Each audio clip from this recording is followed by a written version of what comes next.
Chapter 2. Life Processes in Living Organisms Part 1. Living Organisms and Life Processes. Various organ systems are continuously performing their functions in human body. Along with the various systems like digestive, respiratory, circulatory, excretory, and control systems, different external and internal organs are performing their functions independently but through a complete coordination. This overall system is in action in more or less same way in all the organisms. Those are in need of continuous source of energy for this purpose. Carbohydrates, fats and lipids are the main sources of this energy, and it is harvested by the mitochondria present in each cell. It is not like that only foodstuff is sufficient for energy production, but oxygen is also necessary. All these, that is foodstuffs and oxygen, are transported up to the cell via circulatory system. Besides, it is coordinated by the control system of the body. I.e., each life process contributes in its own way in the process of energy production. Functioning of all these life processes also requires the energy. Human and other animals consume the fruits and vegetables. Plants are autotrophs. They prepare their own food. They utilize some of the food for themselves, whereas remaining is stored in various parts like fruits, leaves, stem, roots, etc. We consume all these various plant materials and obtain different nutrients like carbohydrates, fats, proteins, vitamins, minerals, etc. Which food materials do we consume to obtain these nutrients? We obtain the carbohydrates from milk, fruits, jaggery, cane sugar, vegetables, potatoes, sweet meats, and cereals like wheat, maj, ragi, jowar, millet, rice, etc. We get 4 kcal energy per gram of carbohydrates. Let us study the way by which this energy is obtained. Many players are seen consuming some foodstuffs during breaks of the game.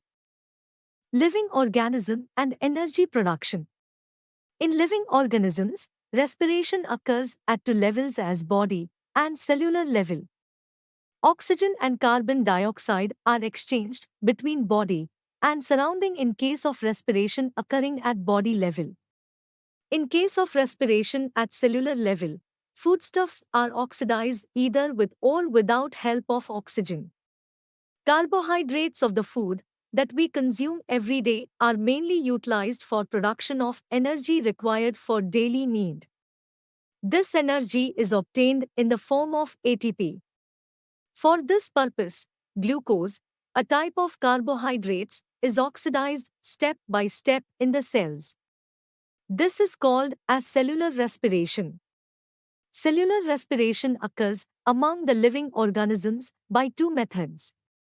Those 2 methods are aerobic respiration, oxygen is involved, and anaerobic respiration, oxygen is not involved. In aerobic respiration, glucose is oxidized in 3 steps. 1. Glycolysis. Process of glycolysis occurs in cytoplasm.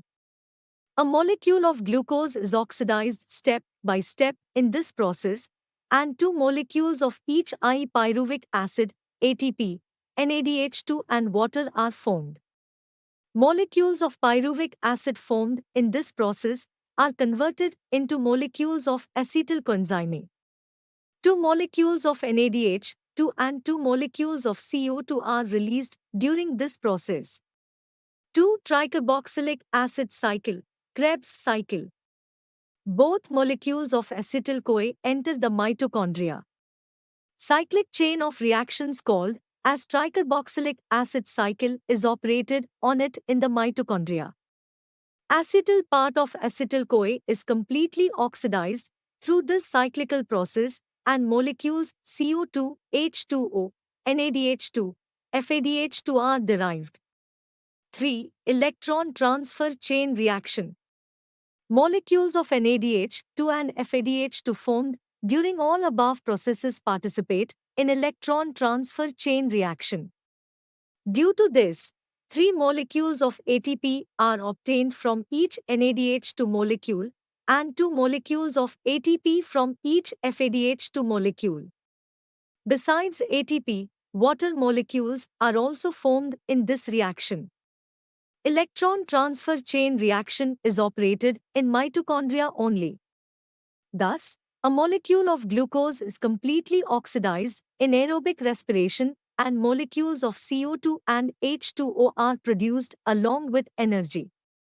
If there is insufficient amount of carbohydrates in body due to exceptional conditions like fasting and hunger, then lipids and proteins are used for energy production. In case of lipids, they are converted into fatty acids whereas proteins into amino acids. Fatty acids and amino acids are converted into acetyl-CoA, and energy is obtained through complete oxidation of acetyl-CoA by the process of Krebs cycle in mitochondria.